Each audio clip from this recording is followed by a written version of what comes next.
마테오가 전한 거룩한 복음입니다.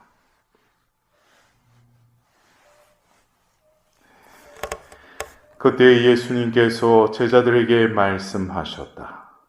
눈은 눈으로, 이는 이로 하고 이르신 말씀을 너희는 들었다. 그러나 나는 너희에게 말한다. 악인에게 맞서지 마라. 오히려 누가 내 오른뺨을 치거든 다른 뺨마저 돌려내어라. 또 너를 재판에 걸어 내 속옷을 가지려는 자에게는 겉옷까지 내주어라. 누가 너에게 1000걸음을 가자고 강요하거든 그와 함께 2000걸음을 가주어라. 달라는 자에게 주고 꾸려는 자를 물리치지 마라. 내 이웃을 사랑해야 한다. 그리고 내 원수는 미워해야 한다고 이러신 말씀을 너희는 들었다. 그러나 나는 너희에게 말한다. 너희는 원수를 사랑하여라. 그리고 너희를 박해하는 자들을 위하여 기도하여라. 그래야 너희가 하늘에 계신 너희 아버지의 자녀가 될 수 있다. 그분께서는 악인에게나 선인에게나 당신의 해가 떠오르게 하시고 의로운 이에게나 불의한 이에게나 비를 내려주신다. 사실 너희가 자기를 사랑하는 이들만 사랑한다면 무슨 상을 받겠느냐? 그것은 세리들도 하지 않느냐? 그리고 너희가 자기 형제들에게만 인사한다면 너희가 남보다 잘하는 것이 무엇이겠느냐? 그런 것은 다른 민족 사람들도 하지 않느냐? 그러므로 하늘에 너희 아버지께서 완전하신 것처럼 너희도 완전한 사람이 되어야 한다. 주님의 말씀입니다.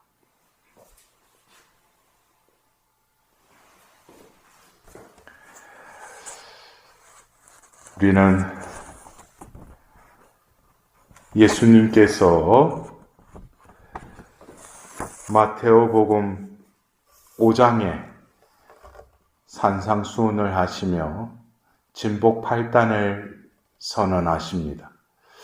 더불어서 예수님께서는 모세를 통해서 주신 그 계명을 또한 예수님께서는 말씀하시는 그 하나님의 말씀의 그 마음을 다시금 그들에게 재의미를 부여하시면서 진정으로 이 계명을 말씀하신 그 하나님의 의도를 다시금 풀어주십니다.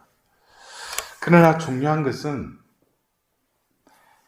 구약에 그 계명을 지키려고 했던 이들이 결국 계명을 지키지 못했던 것은 어쩌면 말씀하신 분의 그 말씀을 지킨다라는 것은 어쩌면 우리가 어떤 세상의 법과 같이 그 법을 준수하는 것에만 의미를 두어서는 아니 될 것입니다.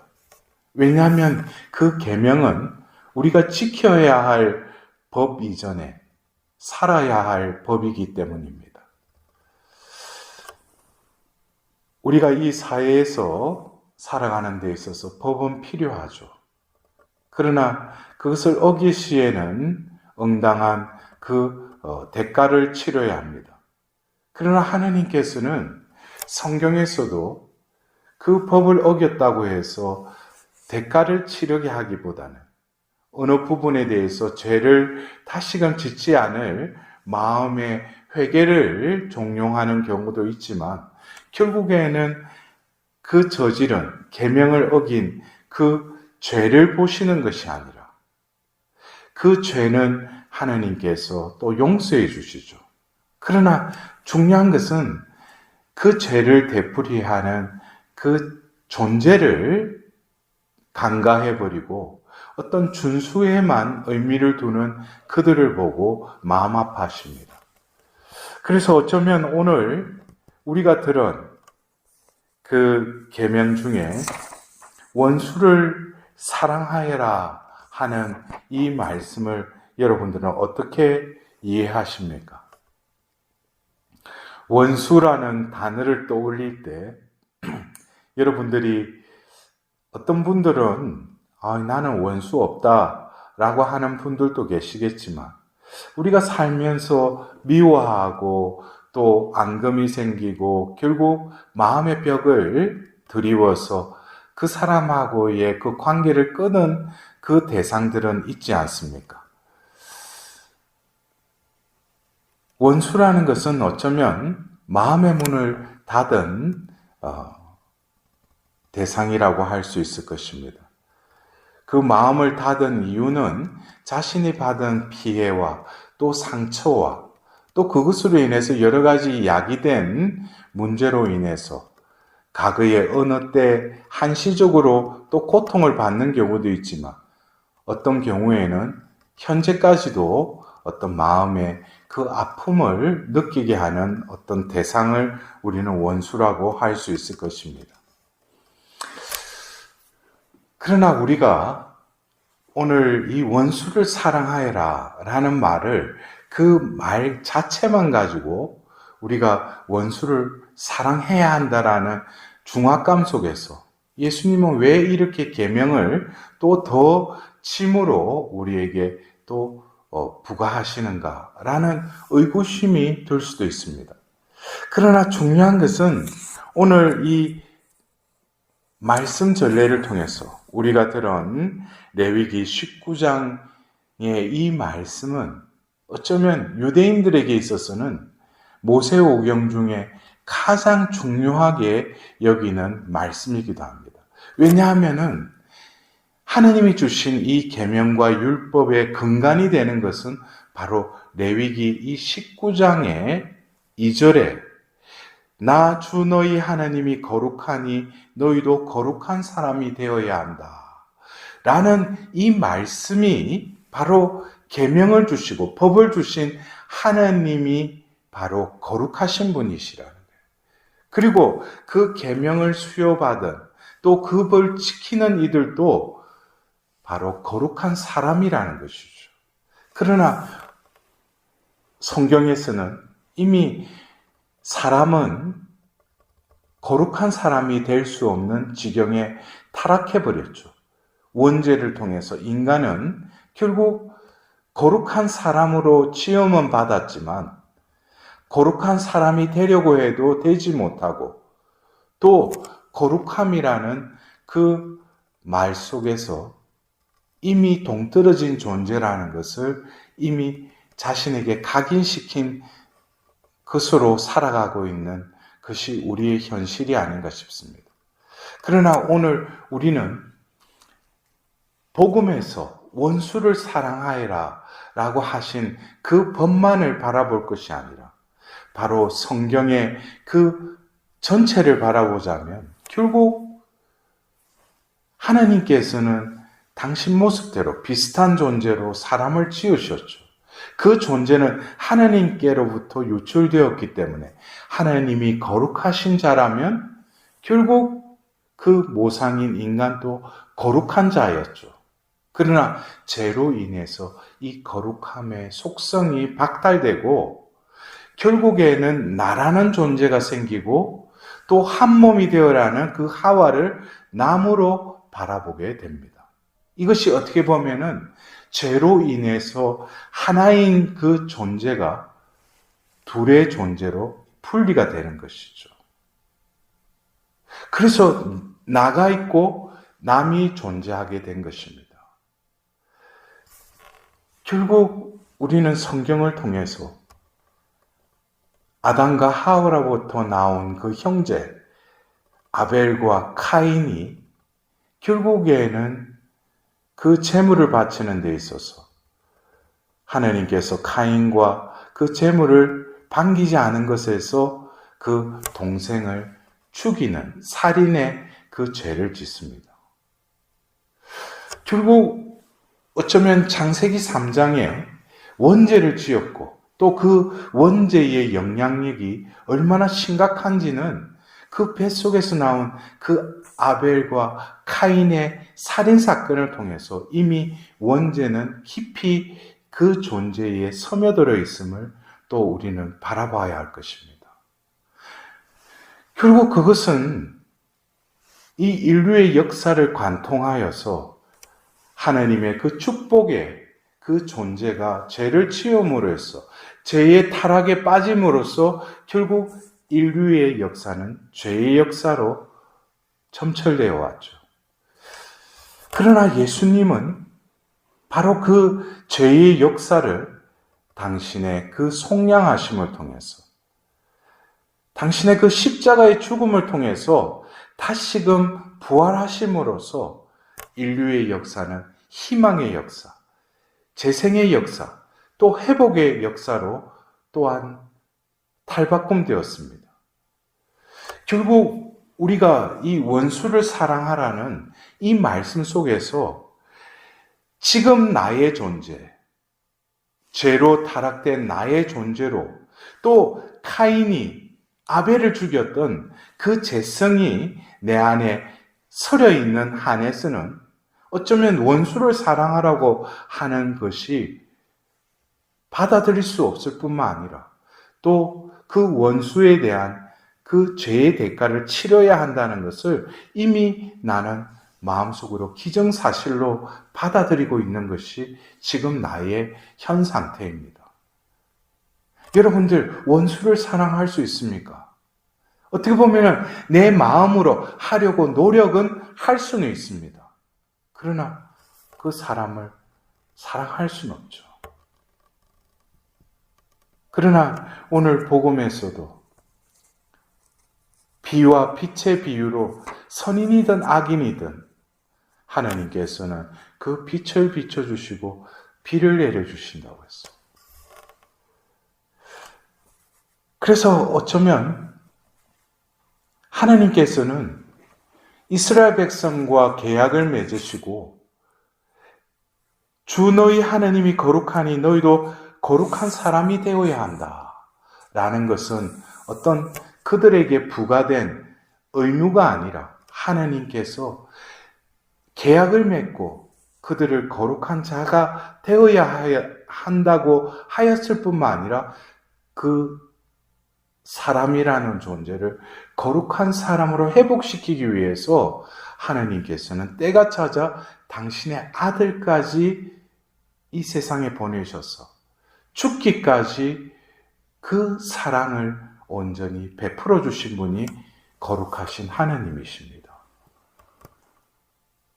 더불어서 예수님의 이 세상에서의 삶이 끝나고 나서 약속하신 그 성령을 하나님께서는 보내시죠. 결국 그것은 레위기 19장 2절의 그 말씀을 이루기 위해서죠. 이제 죄의 타락 속에서 더 이상 회복될 수 없는, 스스로 자생할 수 없는 그 존재를 이제 하나님께서는 보호자 성령을 보내시어 거룩한 자로 살아갈 수 있도록 그 길을 열어주신 것입니다. 그래서 사도행전에는 성령을 받은 이들을 새로운 길을 찾은 이들이라고 루카복음사가는 적고 있죠. 그래서 오늘 우리는 바로 이 독서에 고린도일서 3장 16절에 그 거룩한 사람이 되려고 해도 되지 못하는 그 사람을 하나님께서는 당신의 영을 보내셔서 새로운 존재, 하나님의 성전이고 하나님의 영께서 여러분 안에 계시다는 사실을 여러분은 모르십니까? 라고 묻습니다. 거룩할 수 없는 존재, 거룩함과는 동떨어진 존재로 살아가던 우리를 당신의 그 아들의 속량하심으로 그저 우리를 깨끗하게 해주셨을 뿐만 아니라 그 거룩한 자로 살아갈 수 있도록 그 영을 부어주심으로써 우리의 존재를 다시금 하나님의 성전으로 삼으셨다는 것입니다. 하나님의 성전은 거룩하기 때문입니다. 여러분이 바로 하나님의 성전입니다. 이것은 우리가 어떤 노력을 해서 얻은 것이 아닙니다. 하나님의 자비 덕분이죠. 하나님의 자비로 거저 우리의 존재가 거룩한 존재로 다시금 재생된 것입니다.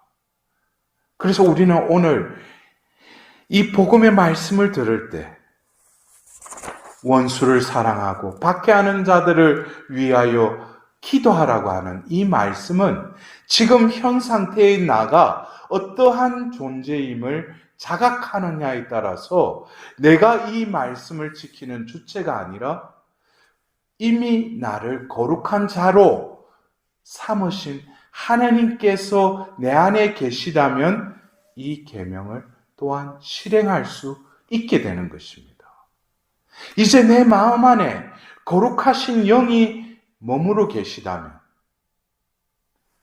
죄를 짓고 아우를 죽였던 그 카인의 마음속에 서려져 있던 그 어두움은 어느새 사라져버리고 내 마음은 빛의 터전이 된 것입니다.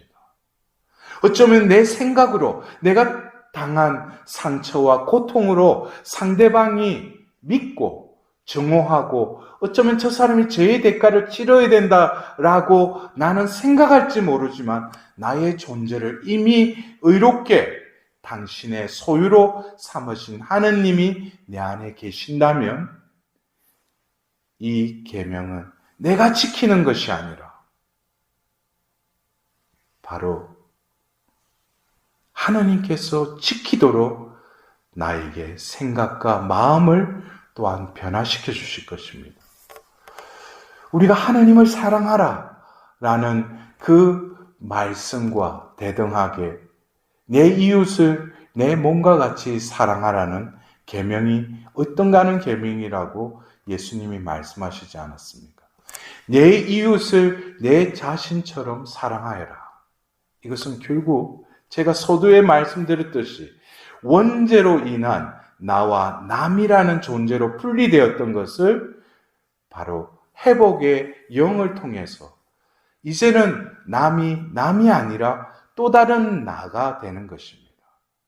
이것을 결합시키고 일치시키시는 분은 내 안에 계시는 하나님의 영께서 그 사랑의 영이, 자비의 영이 그를 용서하게끔 하시고 그를 무조건적으로 사랑하게끔 하시는 것도 지금의 죄악으로 타락된 나이지만 내 안에 계시는 그 거룩함의 영으로 이미 거룩한 사람으로 나를 삼으신 그 하느님께서 그 법을 지키게끔 나를 이끌어 가신다는 것입니다.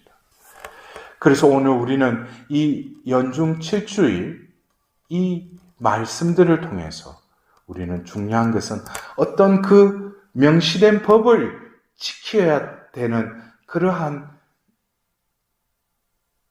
마음보다는 우리의 존재를 바라봐야 할 것입니다. 레위기 19장 2절에 거룩한 사람, 또 오늘 우리가 들은 이 마태오복음 5장 48절에 완전한 사람이 우리는 될 수 없지만 하나님께서는 우리를 거룩한 사람, 완전한 사람으로 미리 예정하시고 우리를 은총으로 우리를 이끌어 가고 계십니다. 우리는 진정으로 나의 힘으로는 거룩한 사람, 완전한 사람이 될 수 없지만 바로 삼위일체이신 하나님의 그 구원에 온전히 내가 의탁드리고 순종한다면 당신의 은총으로만 변화의 삶을 살아갈 수 있도록 하나님께서는 나를 차지하시고 나를 변화시키실 뿐만 아니라 나를 구원의 여정으로 이끌어 가실 수 있는 분이 우리가 믿는 하나님이심을 고백하며 오늘 이 주일 다시금 하나님의 자비를 구하는 하루가 되었으면 합니다.